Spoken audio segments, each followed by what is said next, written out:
చాలామంది వస్తువుకు విలువ ఇస్తారు కానీ మనిషికి విలువ ఇవ్వరు. అదేందో అర్థం కాదు. అసలు మనిషి చనిపోయిండు అనుకో మళ్ళీ తిరిగి వస్తాడా? రాడు కదా.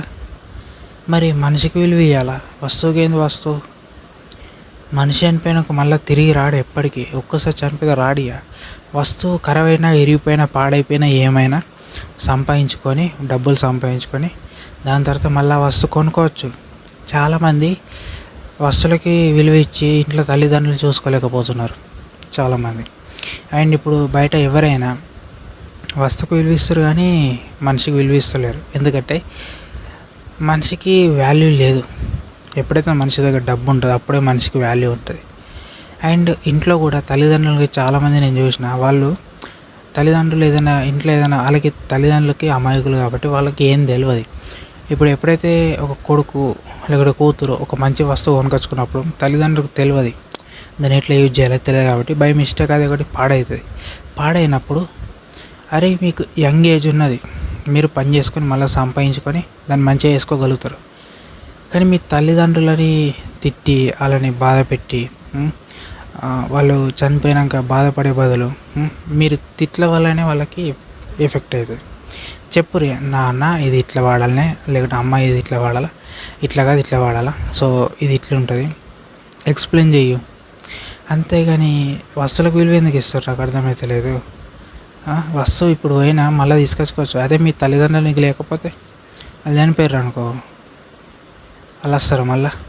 అరే నీ బండి ఇప్పుడు మీ డాడీ డ్రైవ్ చేస్తుండు, డ్రైవింగ్ ఏంగా బై మిస్టేక్ బండి కింద పడ్డది, డ్యామేజ్ అయింది, చేయించుకో. ఏమైంది? డబ్బు సంపాదిస్తున్న అహంకారమా? చేయించుకో, ఏమవుతుంది? మీ నాన్ననే కదా పడేసింది, వేరే అయితే కాదు కదా. సో కింద పడితే పలిపోతే చేయించుకో, అంతేకాని నాన్న మీద కొర్రకు. చాలామంది అట్లనే ఉన్నారు. అంటే నాకు తెలిసిన కొందరిలో నేను చూసిన వాళ్ళలో సో అట్లున్నారు. ఏదైనా వస్తువు ఖరాబ్ అయితే తల్లిదండ్రుల మీదకి కోపం పెంచుకొని తిట్టే వాళ్ళు ఉన్నారు. వస్తువు అయిందా, ఖరాబ్ అయిందా, ఏం కాదు, నీకు యంగ్ ఏజ్ ఉన్నది, సో నువ్వు ఏ పని చేసుకొని డబ్బులు సంపాదించుకొని వస్తువు కొనుక్కోగలుగుతావు. కానీ మీ తల్లిదండ్రులు లేకపోతే నువ్వు కొనుక్కోలేవు కదా. మీ తల్లిదండ్రులు లేకపోతే వాళ్ళు చనిపోయాక మళ్ళీ తిరిగి వస్తారా? రారు కదా. సో మనిషి చనిపోయిందా మళ్ళీ రారు. వాళ్ళు ఉన్నప్పుడే వాళ్ళు వాల్యూ చేసుకో. మనం చూస్తుంటాం తండ్రి అయినా తల్లి అయినా చనిపోయాక చాలా బాధపడతారు. బతుకున్నప్పుడు మాత్రం సరిగ్గా తిండి పెట్టారు, బతుకున్నప్పుడు మాత్రం అన్నీ తీసుకొచ్చి పెట్టారు, బతుకున్నప్పుడు మాత్రం ఏడికి తీసుకుపోరు. కానీ చనిపోయాక బాధపడతారు. ఏం రోగమా? బతుకున్నప్పుడు చక్కగా చూసుకోరాదా?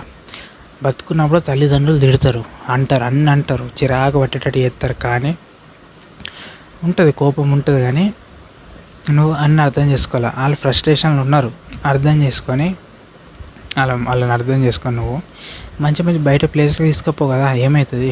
పని చేస్తున్నావు కదా, ఖాళీ అయితే ఉంటలే కదా.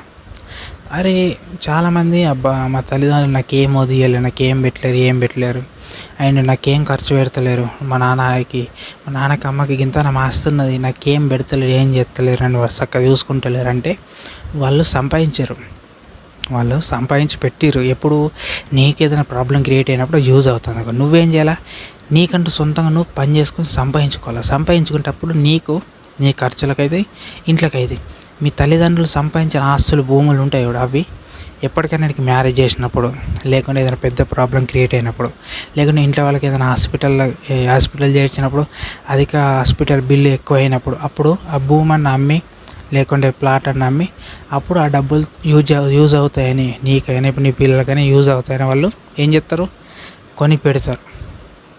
అట్లా అర్థం చేసుకోవాలి. ఒక్కొక్కరికి భూమి లేకుండా కూడా ఉంటారు. అంటే వాళ్ళు కొడుకులైనా కూతురులైనా బయట పని చేసుకొని తల్లిదండ్రులను చూసుకుంటారు. కొందరికైతే అన్నీ ఉన్నా గుద్దాలుగా అన్నీ తీసుకొచ్చి పెట్టినాక కూడా తల్లిదండ్రులను చూసుకుంటలేరు. మళ్ళీ చనిపోయాక I miss you daddy, I miss you mummy, నేను చాలా మిస్ అవుతున్నా. బతుకున్నప్పుడు చక్కగా చూడనప్పుడు చనిపోయినాక ఎందుకురా? I miss you daddy, I miss you mummy, నేను చాలా మిస్ అవుతున్నా. బతుకున్నప్పుడు మంచిగా చూసుకోర్రి, కడుపు నిండా తిండి పెట్టుర్రి, వాళ్ళకి నచ్చినవి కొనిర్రి. వాళ్ళు అడగరు, తల్లిదండ్రులు ఎప్పటికీ కొడుకులను కూతురులను ఎప్పటికీ అడగరు. అండ్ వాళ్ళు ఏదైనా ఇంట్లో పాడు చేసినా ఇరగొట్టినా ఏం చేసినా వదిలేరు అంతే. చెప్పురి నాన్న దీన్ని ఇట్లా వాడాలనే, అమ్మ ఇది ఇట్లా వాడాలా, సో దీన్ని ఇట్లుంటుంది దీని రేటు. సో జాగ్రత్త పడాలి, ఎందుకంటే మన స్తోమత ఇట్లా. సో నాకు ఇంత ఇంత జీతం వస్తుంది, సో ఇది తీసుకొచ్చిన, సో మీకోసమే, సో దీన్ని ఇట్లా వాడాలి అని చెప్పుర్రి. ఒకవేళ వాళ్ళకి చెప్పకన్నా ముందే ఆ వస్తువు పాడైంది అనుకో, ఇంకోసారి ఏమని చెప్పాలి, నాన్న కొద్దిగా జాగ్రత్తగా చూసుకోరు, ఎందుకంటే మనం అందరం వాడతాం కాబట్టి అని చెప్పుర్రి, అంతేగాని తిట్టకుర్రి. అర్థమవుతుందా? మీరు తిడతారు రా భయ్, వాళ్ళు ఎంత బాధపడతారో వాళ్ళకి గుర్తు. సో చాలామంది నేను చూసిన వాళ్ళల్లో వాళ్ళ తల్లిదండ్రులు ఉన్నప్పుడు మాత్రం వాల్యూ ఇవ్వరు, వాళ్ళు చనిపోయాక బాధపడతారు. అదేదో ఉన్నప్పుడే అన్నీ తీసుకొచ్చి పెట్టుర్రి, సాటిస్ఫై చేసుకోరు కదా. సో చనిపోయాక అంటే మా తల్లిదండ్రులు నేను రాజు రాని లేక మంచిగా చూసుకున్నా, వాళ్ళకి ఏం లోటు లేకుండా అన్నీ తీసుకొచ్చి పెట్టిన అన్న హ్యాపీగా ఉండాలి, అట్లా ఉండాలి. అట్లా అన్నీ తీసుకొచ్చి పెట్టు, అది వేరే ఉంటుంది. తిడతారు చేస్తారు కామన్, అది ప్రతి ఇంట్లో జరుగుతుంది. ప్రతి ఇంట్లో నాన్న కొడుకుని తిడతాడు, అమ్మ కూతుర్ని తిడుతుంది, కామన్. అది సపోర్ట్ చేస్తారు, తిడతారు, చేస్తారు. అది ఎంత చేసినా వాళ్ళ కొడుకు కూతురు కోసమే, అంటే వాళ్ళు బాగుపడడానికి కోసమే. మనీ ఇప్పుడు తండ్రి కొడుకుని జాబ్ వేయమంటాడు, అది ఇప్పుడు స్వార్థం ఎట్లయితుంది? ఇప్పుడు తండ్రి కొడుకుని మంచిగా చదువుకోమని జాబ్ వేయమంటాడు. ఎందుకు ఏమంటాడు?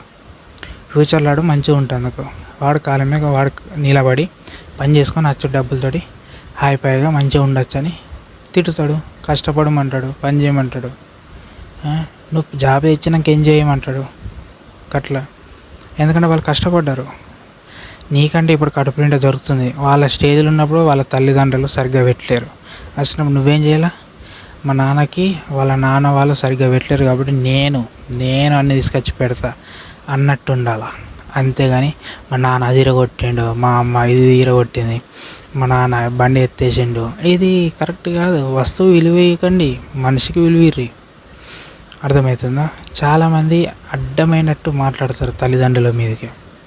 కొందరైతే అనాథాశ్రమంలో వదిలేస్తారు. మనుషులు అరే తల్లిదండ్రులు లేకపోతే నువ్వు ఎట్లా పుట్టినవురా? మీదిగా చోటు పడ్డావా? గాలి ఎగిరేసి పడ్డావా? వాళ్ళకి అయితలేదు, నేను మంచిగా చూసుకుని వాళ్ళతో అయితలేదు, కానీ కన్నారు. నువ్వు నీ కాలమే నువ్వు నిలబడాలి, నువ్వు సంపాదించిన వచ్చిన డబ్బులతో వాళ్ళని మంచిగా చూసుకోవాలి, అట్లా ఉండాలి. అట్లా కానీ ఇట్లా వేయద్దు. వస్తువుకు విలువ వేయకండి, మనిషికి విలువ వేయరు. మీ కన్న తల్లిదండ్రులు చనిపోయినాక అప్పుడు మీకు తెలిస్తే, ఉన్నప్పుడు ఎవ్వడికి తెలియదు. ఉన్నప్పుడు ఎవ్వడికి వాల్యూ తెలియదు, లేనప్పుడే తెలుస్తుంది. సో ఉన్నప్పుడు మంచిగా చూసుకోరి. అండ్ వస్తువులకి విలువ వేయకండి, మనుషులకు విలువ వేయండి. వస్తువుల ఈరోజు ఇరిగిపోయినా, ఈరోజు డ్యామేజ్ అయినా, ఏమైనా సంపాదించుకొని మళ్ళీ తీసుకొచ్చుకోవచ్చు. కానీ మనిషి వెళ్ళిపోయింది ఒక్కసారి భూమి గెంచి, మళ్ళీ తిరిగి రాడు. సో మనిషికి విలువ వేయరి. అర్థమవుతుందా? సో మనిషికి విలువ ఇస్తేనే కరెక్ట్. తల్లిదండ్రులు ఖచ్చితంగా కోరుకుంటారు, ఎందుకంటే ఏమని కోరుకుంటారు? మన కొడుకు కష్టపడి డబ్బు సంపాదించి మమ్మల్ని మంచిగా చూసుకుంటాడు, ఏం ప్రాబ్లం రాకుండా మంచిగా చూసుకుంటాడని ప్రతి తల్లిదండ్రులకు ఆశ ఉంటుంది. వాళ్ళు భూములు అన్నీ సంపాదించిన అది మీకోసమే. మీరు కూడా ఎవరైతే జాబ్ చేయాలనుకుంటున్నారో, బిజినెస్ చేయాలనుకుంటారో, వాళ్ళు మాకు ఒక్క రూపాయి లేదు, మాకు ఆస్తులే భూములు ఏం లేవు, మా నాన్న ఏం సంపాదించలేడు, నేనే సొంత కాళ్ళ మీద పని చేసుకొని ఏదైనా పని, ఏ పనైనా ఎక్కడన్నా పని చేసుకొని వచ్చిన డబ్బులతోటి నేనే సొంతంగా ఎదుగుతా అన్న మైండ్ సెట్లు ఉండరు. అంతేగాని అది ఉన్నది ఇది ఉన్నా అని మురిసిపోకుర్రి. అది మీ అమ్మ నాన్నల సంపాదన, నీ సంపాదన. నువ్వు పని చేస్తేనే అది నీ సంపాదన.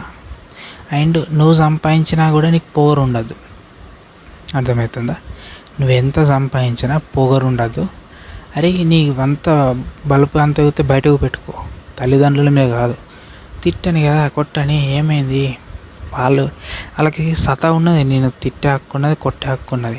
అండ్ వాళ్ళు నిర్ణయం తీసుకోవచ్చు, అంటే ఇప్పుడు నీకు మంచి మ్యారేజ్ చేయాలా, మంచిగా చూసుకోవాలా, అన్నీ మంచిగా చేయాలని వాళ్ళకు ఉంటుంది. సో మీరు కూడా వాళ్ళకి చెప్పుర్రి, ఇట్లా అని ఎక్స్ప్లెయిన్ చేయరు. అంతేగాని పిచ్చిగా తిట్టకుర్రి అండ్ వాళ్ళని బాధ పెట్టకుర్రి. అర్థమవుతుందా? సో మంచిగా చూసుకోరు, ఇక అంతే. వస్తువులకు విలువ ఇవ్వకూరి. వస్తువులు ఏంటంటే ఇప్పుడు పోతే మళ్ళీ తీసుకొచ్చుకోవచ్చు. మనిషి ఒక్కసారి వెళ్ళిపోయిందా మళ్ళీ తిరిగి రాడు. పోయినాక బాధపడే బదులు ఉన్నప్పుడు కాపాడుకోరు కదా, ఉన్నప్పుడే అన్నీ తీసుకొచ్చి పెట్టుర్రి. అంటే వాళ్ళు ఇంతకుముందు ఏమేమి తింటుండే, ఏ ప్లేసెస్కి వెళ్ళాలనుకుంటుండే, వాళ్ళకి ఏమేమి ఇష్టం అన్నీ తెలుసుకొని అన్నీ తీసుకొచ్చి పెట్టారు. అండ్ వాళ్ళకి ఇప్పుడు మీరు బర్త్డేలు జరుపుకుంటారు, మరి మీ కన్న తల్లిదండ్రులకి బర్త్డేలు చేయరా? అద్దా మరి వాళ్ళకి మీ ఫ్రెండ్స్కి అయితే కేకులు కోపిస్తారు, ధూమ్ధామ్ చేస్తారు, మరి మీ తల్లిదండ్రులకు అద్దా? ఇంట్లో కేక్ తీసుకొచ్చి కేకు కోపించి తినిపియరా? లేకుంటే నచ్చిన ఫుడ్, వాళ్ళకి ఇష్టమైన ఫుడ్ రెడీ చేసి బజ్జీలో, లేకుంటే వాళ్ళకి ఇష్టమైన మటన్ చికెన్ ఏది ఇష్టమో అది తీసుకొచ్చి వండి మీరే సొంతంగా వండి వాళ్ళకి తినిపిరి. అంతే. ఆ చిన్న చిన్న ఆనందాలన్నా వాళ్ళతోటి పంచుకోరి. ఉన్నప్పుడే ఏరి, చనిపోయినాక ఏం పిచ్చోళ్ళారా అవ్వ, ఉన్నప్పుడు వేసుకోరు, చనిపోయినాక వేస్ట్ అది. ఉన్నప్పుడే విలువ మంచిగా చూసుకోరు. సో నీ వీడియో మీకు యూస్ఫుల్ అనిపిస్తే నేను చెప్పింది కరెక్టా కాదా కింద కామెంట్ బాక్స్లో కామెంట్ చేయండి. సో వస్తువులకు విలువ ఇవ్వకండి, వస్తువులు కామను, సంపాదించుకోవచ్చు, మనిషికి విలువ ఇవ్వరి, మీ తల్లిదండ్రులు మంచిగా చూసుకోరు. అండ్ ఈ వీడియో నచ్చితే లైక్ చేయండి. ఇలాంటి ఇన్ఫర్మేషన్ తెలుసుకోవాలనుకుంటే మన ఛానల్ సబ్స్క్రైబ్ చేయండి. అండ్ మరొకటి మళ్ళీ కలుసుకున్నాం. అంతవరకు జై హింద్, జై తెలంగాణ.